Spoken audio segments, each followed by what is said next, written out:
My investment journey, my personal investment journey, it started with investing in Maruti IPO. This was, Right. I don't know, early 2000s. I Yeah. was still in college. My first Demat account I opened, and the stock IPO price was some 100 rupees or something.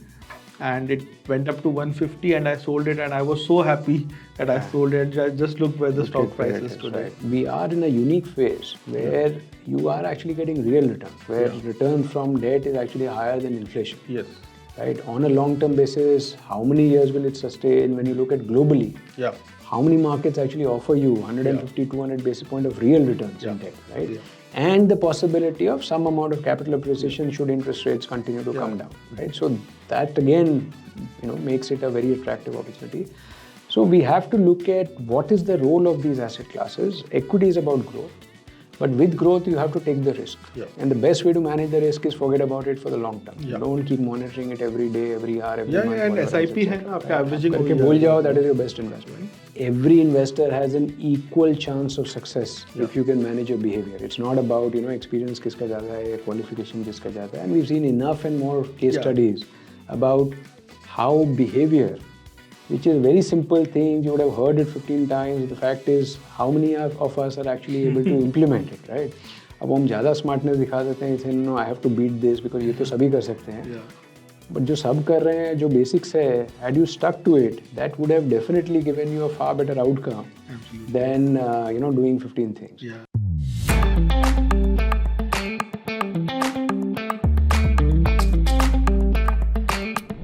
Hi friends, welcome back to another episode of Cherry Podcast. Today we have Vishal, CEO of Bandhan AMC with us. Hi Vishal.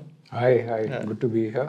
Thanks so much for coming. So Vishal and I have been chatting for quite some time, and so essentially there's been an interesting history of your company, right? It started as Standard Chartered Mutual Fund, then it became IDFC Mutual Fund, and then over the last 2 years it is now Bandhan Mutual Fund. That's right. So there's interesting history. So one thing that we were chatting is, when people are thinking about your company now, what is the image you are portraying, or what should investors be looking for when they are thinking about your company? So we were chatting, so I thought, let me call him on camera, let him speak to all of you, and then he can give your view. So thanks Vishal again for coming. So let's start with this question itself, that although in financial markets these kind of transitions, they happen, it happens with various companies, right? But change and consistency, right? So while there has been change, but investors are looking for consistency. So how do you kind of maintain that balance, that while there has been change, but there is consistency also? Right. Oh, great start, Rohit. So firstly, you're absolutely right. We've gone through a fair amount of change, like many companies actually. Yeah. If you look at our industries, we sometimes forget how much change we've as an industry gone through. As an AMC, we started actually as Grindlays. Okay, even before Standard Chartered. Yeah, that's right. So when we started in 99, 2000, we were actually Grindlays Mutual Fund. And the same year, Standard Chartered took over Grindlays, in India. There was a very large consumer bank acquisition, two very large banks merging. So we became Standard Chartered Mutual Fund. And from what I recall, Standard Chartered really didn't have an asset management business anywhere in the world. So it was always like, okay, let's grow this, but it's not a strategic fit. So in 2008, it became IDFC Mutual Fund when IDFC was expanding its business in India. And I think from an IDFC standpoint, strategically, it made sense to divest some of the subsidiaries and reverse merge into IDFC Bank, because you had two listed entities, which is not very shareholder friendly for the original shareholders. So made a lot of sense for them to divest this entity and reverse merge, which has just happened. And therefore, the new path for us under a new brand and a new board. But, one of the things you'll appreciate is that the team, the process, the culture, the way the products are built, the way the performance has been built up, etc. All of that has remained very, very steady and consistent. So I still have a lot of colleagues who would be part of the old Grindlays and Standard Chartered and IDFC world. And therefore, I think from an investor standpoint, the good thing is that you still have the continuity and consistency that you've seen from previous funds. And I actually think it's a great advantage. Because as an organization today, I think with a brand which is brand new, I think we can almost bring the energy of a startup, of a new organization in the new age, Yeah. and yet have the maturity of a 25-year-old organization. No, so, since I have some benefit of being on that side Right. of the table and being part of a mutual fund, at least I remember then 10 years back when I used to be managing funds, that people used to say that even a 20-year track record is not good enough. Look at Warren Buffett, uska to 50-year track record and stuff like that. Right. So, in a changing management, Right. so to say, how do you kind of communicate to the investors that don't look at the branding? Obviously, that is important because Bandhan being a bank, there is some element of trust, etc., which is there. Right. Even earlier, Standard Chartered, IDFC. Actually, incidentally, all three have been banks. Right. Okay, so that is another consistent point. So that part is there, that there's some element of trust that the brand brings. But ultimately, investors are looking at consistency in performance. Right.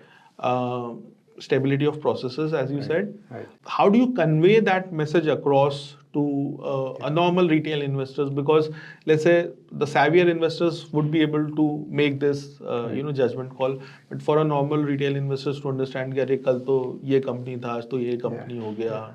So I think we have to differentiate between management change and shareholding change. And I think what we've gone through is shareholding change more than management change. Okay. So management team, products, processes, people, place, all of that remains exactly the same. It's a shareholding change. Now, naturally, if I were to look at it outside in and say, okay, shareholding change is not as simple because obviously the new shareholder will bring in their own ideas and their own, whatever strategies, opportunities, etc. But in our case, again, I think that we have benefited rather than, got impacted in one sense. Because, see, fundamentally from IDFC Group being the dominant shareholder, now while the name is Bandhan Mutual Fund, Bandhan AMC, actually we've got three sets of very strong shareholders. Okay. So one, of course, is Bandhan Financial Services Group, which is through Bandhan Financial Holdings, which is a holdco under the group. It's not the bank, it is the parent of the bank. Yeah, because the banks are not allowed to sponsor mutual funds. We've also got GIC Singapore. Okay. Which is a highly reputed Very respectable. global, sovereign big wealth investor fund. in India. And globally. Yeah. So look at the amount of deep expertise and governance standards that come and sit on our board because of GIC. Okay. And we've also got Chris Capital. Which is also a very large fund. Chris Capital is a humongous private equity fund with solid expertise in India, among the oldest, largest, most respected. So they bring their global expertise and... So you've got, a financial institution who's known for inclusion, for helping Bharat, understanding of retail investors. You've got a global sovereign sitting on the board. You've also got a private equity investor with deep expertise in India and having built businesses in India as an operating private equity sitting on the board. So I feel I can access actually three pools of expertise from these shareholders. And just help us understand that, all these institutions you spoke about are very large in their own areas. So the interference is a strong word, but the involvement that these companies have, that remains at a board level, and after that it's the management who kind of runs the business, or it is more than that. No, so that I think is great for our industry because firstly, the regulatory structure of the mutual fund industry is such that I think SEBI has made sure through the fact that 50% of your board will be independent directors, 2/3 of your trustees will be independent directors, that there is a humongous amount of independence in the board. That is by law itself. That is by law itself. So in any case, no promoter or no shareholder. Dictate nahi kar sakte. For obvious reasons also, as we can understand, because at the end of the day, it's people's hard-earned savings that we're managing, right? So there cannot be any interference. Yeah. In any case, the investment decisions are taken by the investment committee and the fund managers. The board is not involved in the investment decision making and cannot be. Right? So that is very clear. So I think the key point is over there that you have three shareholders who are quite aligned. And they are aligned for obviously very good reasons. Asset management is a great growth industry in India. So, if you're a financial investor, if I could buy asset management, I would, because there's a financialization story that you can invest into. Each of them have their strategic reasons. So from our standpoint as a management team, three shareholders with long-term commitment brings a lot of stability and forward-looking growth plans to us. Right. So once the transition happens, we've actually embarked on a lot of growth plans that were otherwise kept in abeyance in a sense, because you have to wait for this transition process to happen to complete, first. yeah. Right. So as you'll see that post the change, actually we've been expanding very rapidly. Okay. Rather than anything else. Yeah. And clearly the understanding is that when you're buying a company, as we see in a lot of other private equity investments, etc., that you're essentially backing a management team. Yeah. And you're investing into an industry which is fast growing. Yeah. So the management team remains the same. Like I said, it's a management team continuity with a new set of shareholders. And you've grown well. I think now you've crossed 1 lakh crore AUM, right? We are at about 164. 164, wow. Yeah, So you've grown well. Yeah, so in that sense, it has all the makings of one, a fast-growing asset management company in the top 15, aspiring for more, profitable. So we really don't need to dip into capital anywhere, right? So we are enough, investment pool available within us, and 3 supportive shareholders and their expertise that we can tap into. Okay. And now that this transition has happened and the team continuity is there, when you're speaking to an investor, let's say through us, what is the investor looking for when they are interacting with Bandhan? What does Bandhan Mutual Fund as a fund house, managing third party investor money, my money, I gave it to you. What do you stand for? What is your philosophy? Right. So I think, again, excellent question. I think the first thing, whether it's Bandhan or whether it is IDFC or whether it's Stanchart, I think one of the things we've kept very, very consistent right through is very sharp product definition. So you will get what we told you, which we offered you. So I think by and large our products tend to be very sharply defined. Okay. And we've got good institutional mechanism to make sure that we stay on that course and don't deviate too much. Okay. Right? So and I think give an example. So as an example, in let's say the debt crisis, pre-debt. This is 2018 you're talking about. 2018, and you having been a debt manager, you can fully appreciate that. When you have a largely high quality fund, and then you see more and more of your peers and more of the industry taking a bit more diluted approach, taking some AA plus and then AA exposures, because it's a competitive market and there's a strong story behind this, etc. You can always get swayed into that, right?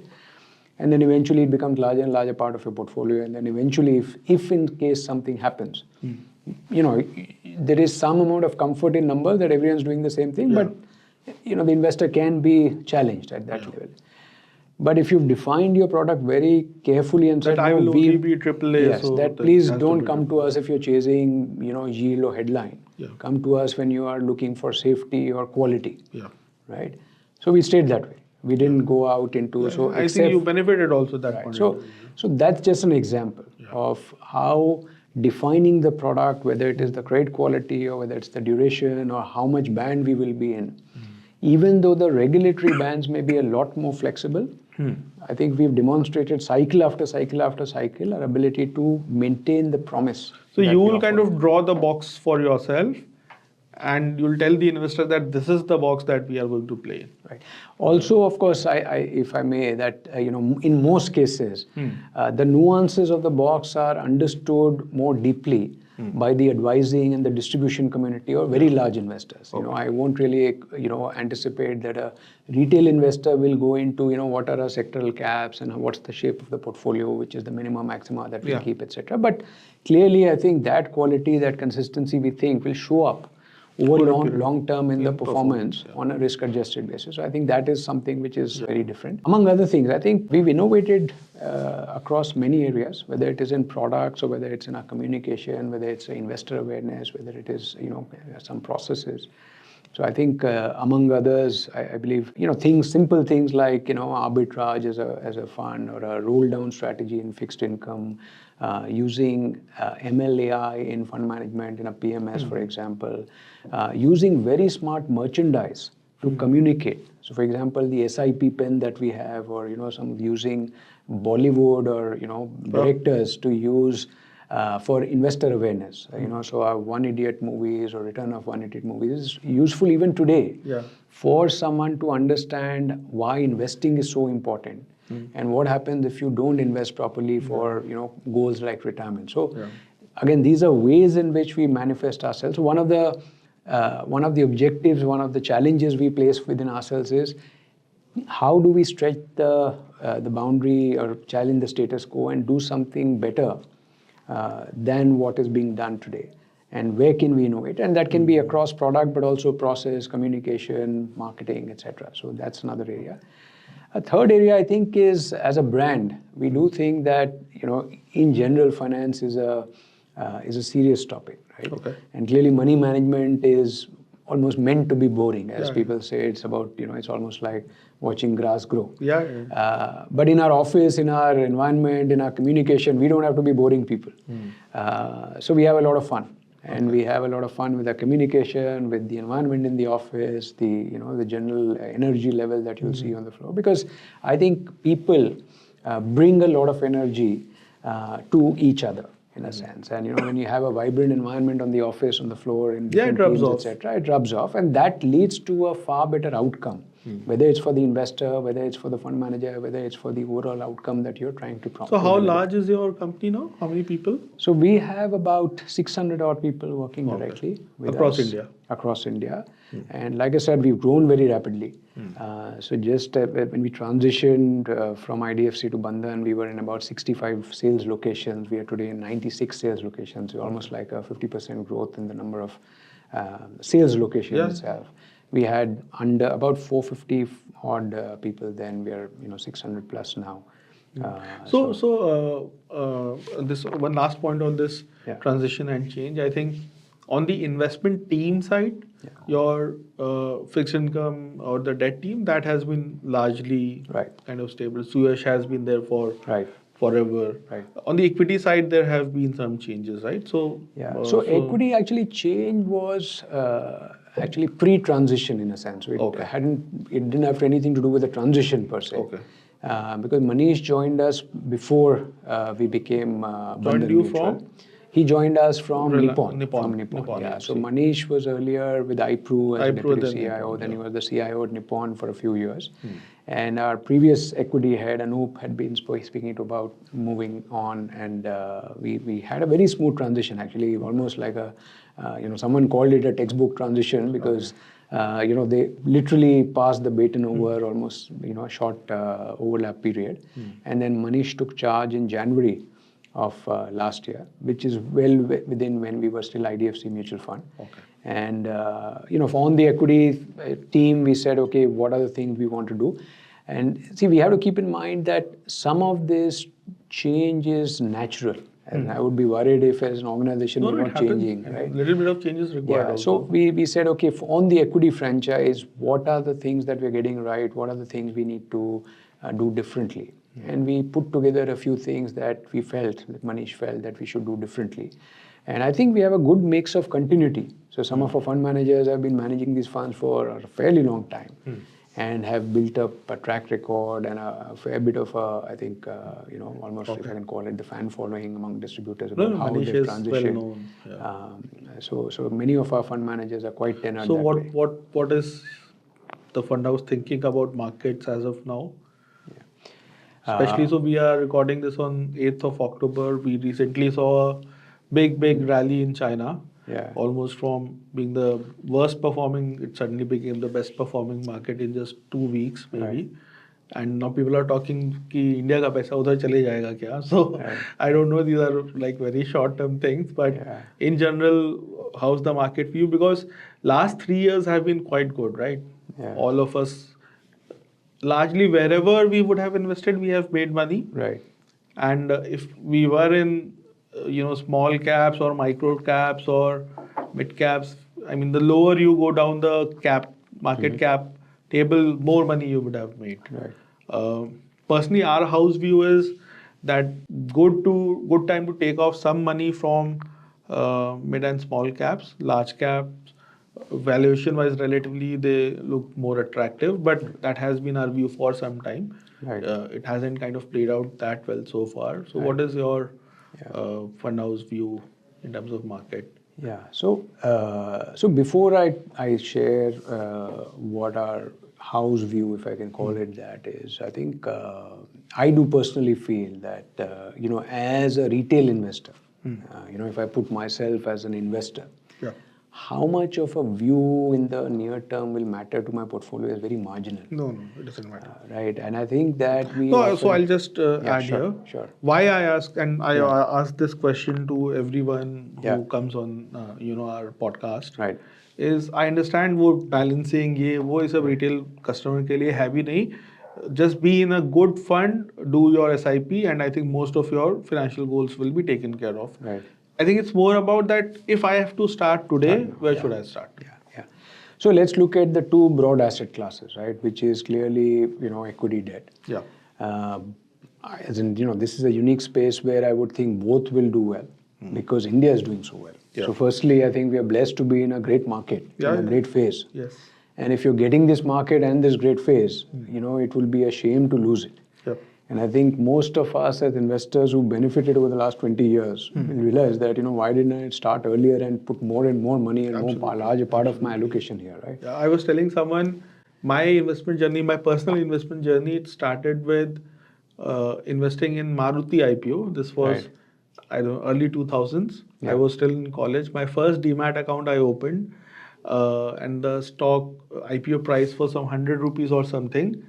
And it went up to 150 and I sold it, and I was so happy that I sold it. Just look where the stock price is today. Right. So yes, absolutely right. Exactly. Obviously I'm kicking myself. I should have held on. I should वो have. 150 रुपए का मैंने क्या किया होगा, God knows. But Correct. if only I had held on. So this is true that Correct. earlier you start. जो अभी past तो बदल नहीं सकते, but at least we can start today. So if I look at it as, okay, I have, let's say, 100 rupees to invest today. Yeah. Right. And what would I do with it? Yes. Now, clearly, if I'm young and I can take risk and I don't really need the 100, I would just put it in equity, frankly, right? Because, among the asset classes, if I look at real estate, I look at gold or some other commodity or fixed income, this will, to me, be still a very, very, high growth asset class. Plus, if I'm young, I have time to, even if there is volatility, obviously there will be bad years and, market will go down. I can tide over that volatility. That's right. And see, I think all of us have anecdotally seen, and we've seen actual live personal stories of people who forgot about their equity investment and they're the happiest now. Yes. Right? So there was this great saying that dead investors are the best investors. Right. Because they don't touch their portfolios. Yeah. So some of that approach, if I can take this money, put it into a good fund and literally forget about it, I think that is the best investment you can make, because over a period of time, with the macro opportunity that faces us or is staring at us in India, and the ability of companies, the proven ability of companies which are now listed and therefore we can invest directly into, of actually doing well. Yeah. And also the track record of fund managers of over time being able to select these companies. I'm reasonable sure many alpha of being many of generated. the, as you said, fund managers with fan followings 10 years back, they were also young and they were also trying to prove themselves. So thoda to, I think, survival of the fittest hota hi hai. People who don't perform over time, the market kind of weeds them out. But But also the fact is that, so it's about getting the asset class. Now, whether it is an index fund or an active fund, point is first you decide equity debt, how much debt. Now, the debt portion of your capital is really for your protection. Yeah. Right. There again, we think that the actual opportunity right now in India is very, very strong, because we are in a unique phase where you are actually getting real returns, where returns from debt is actually higher than inflation. Yes. Right? On a long-term basis, how many years will it sustain? When you look at globally, how many markets actually offer you 150, 200 basis point of real returns in debt, right? Yeah. And the possibility of some amount of capital appreciation should interest rates continue to come down, right? So that again, makes it a very attractive opportunity. So we have to look at what is the role of these asset classes. Equity is about growth. But with growth, you have to take the risk. Yeah. And the best way to manage the risk is forget about it for the long term. You don't keep monitoring it every day, every hour, every month. And whatever SIP hai na, aapka averaging करके भूल जाओ, that is your best investment. The role of debt is actually as a shock absorber. It is to provide stability in case something collapses, then you have this stable portion. Correct. They're also counter-cyclical to some extent. So to that extent, I think it just reduces. So you have to first decide कि अगर 100 रुपए invest करने के लिए, what is my split? That really depends on, do you need this money or not need this money? How much risk can you have? That an advisor or a distributor can help you with. But I would still think that irrespective of the 3-4 year almost phenomenal growth we've seen in the equity market. Yeah. The India macro story is just looking so good Yes, yes. that you will have companies that can give you very high double-digit return on equity, return on capital, and that should result eventually into stock price gain. Yeah. You can get some right, some wrong, some cycle right, some cycle wrong. But on the average, on whole, you are still going to be far. It's a game of probabilities. Yeah. Your probability of making double-digit returns in equity is significantly Yeah, correct. high. So the risk of staying out of market is higher than being in the market, I think. And see, how many times have we seen, and anecdotally among friends, family, and we see it obviously in terms of actual behavior as well, that we spend too much time trying to time the market, saying वो bottom पे करेंगे. It's almost like a personal victory that I got it right. कि नहीं, I got the absolute bottom. Yeah. But in trying to time it, you actually miss the big moves. In a sense. So we did a study. We had kind of sent it out to our investors also. If you do a 10-year SIP, Right. okay, and there are two investors, Vishal being very smart, you catch the best day of the market to invest in the month. Right. The day in which Right. the markets are the lowest. And I'm a bad investor. I invest in the top of the market, the worst day to invest that's in right. every month. In a 10-year period, our overall returns, there's hardly any There's difference. any difference. There's yeah. no difference. No, exactly. And see, the other thing that I think a similar study will show that actually, if you were not invested and you missed some of those, those sharp moves in a sense, because you were out of the market when the market really boomed up, your long-term average really falls. Yes. Right. So if you're trying to time it very sharply and you miss those days where suddenly you had a big news and something moved up. No. So again, very pertinent recent example I'll give you. So 4 June, when the election results had come, and 4 June markets had fallen. Then immediately after that 5th June it went up, and after that it's been kind of going up only. There were so many investors who invested on 4th June. So 2 p.m. is the cutoff, right? There are many investors who just missed the cutoff and invested after 2 p.m. and their returns were down by some 3-4% because the market just moved up in one direction. अभी वो जो move loss जिसका हो गया so kind of permanent loss. So I think one of the things that I think this is so beautiful in the investing game is that actually it's not going to be personal smarts or experience or qualification that will matter about whether I make more money than someone else or not in my personal investment. What will matter is my behavior. Yeah. So in that sense, every investor has an equal chance of success if you can manage your behavior. It's not about experience kiska jata hai, qualification jiska jata hai. And we've seen enough and more case studies about how behavior, which is a very simple thing, you would have heard it 15 times. The fact is, how many of us are actually able to implement it, right? अब हम ज़्यादा smartness दिखा देते हैं, say, no, I have to beat this because ये तो सभी कर सकते हैं. But जो सब कर रहे हैं, जो basics है, had you stuck to it, that would have definitely given you a far better outcome than doing 15 things. Yeah. So early on in my career, like most people, there is a tuition fee all of us have to pay, right? तो आप stocks भी करोगे, आप F&O भी करोगे. उस समय तो खैर F&O मार्केट उतना एक्टिव नहीं होता था, but you will do that and you will say कि no, I'll be beating the market, I'll be smarter, etc. घूम फिर के then you realize कि बस आप SIP करके सो जाओ. That is the best way for you to create long-term wealth. Yes. So you spoke about your career, so let's chat about that. So how many years now in the market for you? 29. So 29 formally. Investing has been a bit like you. I started investing in my college. So 30 years and with Bandhan and earlier IDFC, this has been what? 8 years. 8 years. Yeah, that's right. And before that, what were you doing? So I was in banking before that. I was in the wealth management business, among other things that I did. So I was with Stanchart. I was looking after. That was a longish stint. Yes, actually, I have only changed. I have changed only twice in my career. Okay. I started off with mutual funds. In my first stint, I moved to banking, so that was my first change, and I moved back from banking to mutual funds, so that's my second change. Okay. but the companies kept changing. Like we saw earlier, right? So I joined ITC when we started, and ITC had floated a financial services division, and within that we were setting up new ITC businesses. Threadneedle, right? That's right. So Threadneedle was an eventual outcome of that financial services journey, where we set up different businesses. So there was there was an insurance company, there was a stockbroker, there was a merchant banker, etc., and there was a mutual fund, ITC Threadneedle. So I started with that, and that was for the first 4-5 years. That entity got acquired by Zurich, and then Zurich got acquired by HDFC. So that has now become HDFC. So look at change. This is almost 25 years back. Also, these things were happening very frequently. But around the same time, I moved into banking, and I joined Amex. And Amex was setting up a consumer bank, wealth management focused business. So I joined that, and I was in the initial team to set it up. And eventually in 2008, Stanchart acquired Amex. So again, same management team, same things, but you change the brand. So brand change is just going to be part and parcel of corporate life. Many of my colleagues, most of the systems, etc., still remain the same. And in 2016, I came across to IDFC Mutual Fund, and then we just spoke about the fact that Bandhan, the consortium actually, Bandhan GIC and Chris Cap acquired IDFC's stake in the AMC. And we became Bandhan Mutual Fund. So just 2 changes actually. Okay, great, cool. So I think we are at time. So one parting question which I have to ask, which I ask everyone is, how is your personal portfolio looking like?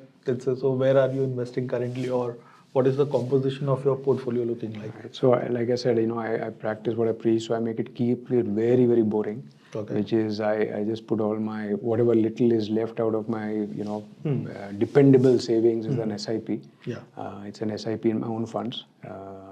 And I don't look at it, to be honest. I don't look at it very often, because I know So let's say if I talk about your investable surplus, so let's keep the home out. Out of what is left, in terms of debt equity, how would it be looking like? So I target 70-30. Okay. I target 70-30, 70% equity, 30% debt.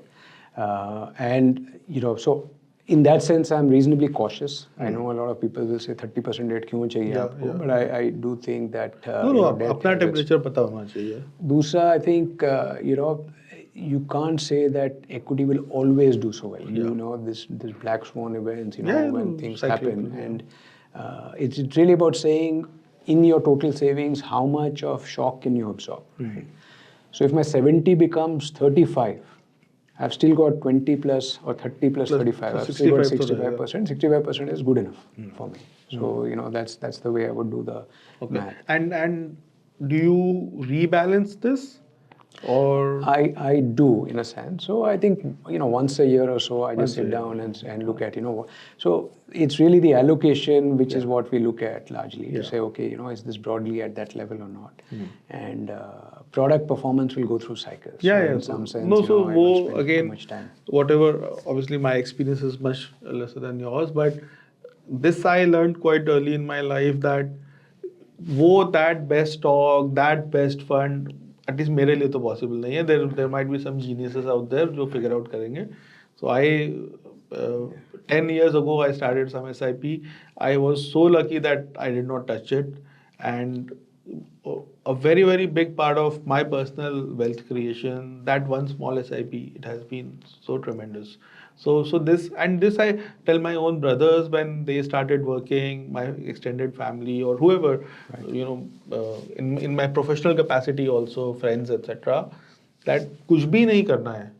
Whatever, if 1,000 rupees, 5,000, 10,000, 20,000, depending on what is your surplus, pick one fund. Whichever, if you don't know about the fund, there are great brands. Bandhan is a great brand, Kotak is a great brand, and there are other great brands out there. Pick one fund, do an SIP. The only thing that you have to do is don't look at it. Right. Let that compounding, let time work. Right. And I think personally it has worked so well for me that it's almost like a preaching thing it has become for me. Right. That it has worked so well for me कि मेरी एक बात तो सुन लो अगर कुछ नहीं सुनना चाहते हो. So this is something I really do. Right. So very nice, Vishal, catching up, and wish you all the best. Thank you so much. Lovely speaking to you. We'll catch up again. Thank you. Yeah. Thank you so much.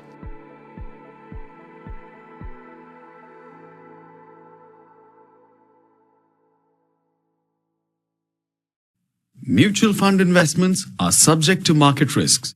Read all scheme-related documents carefully.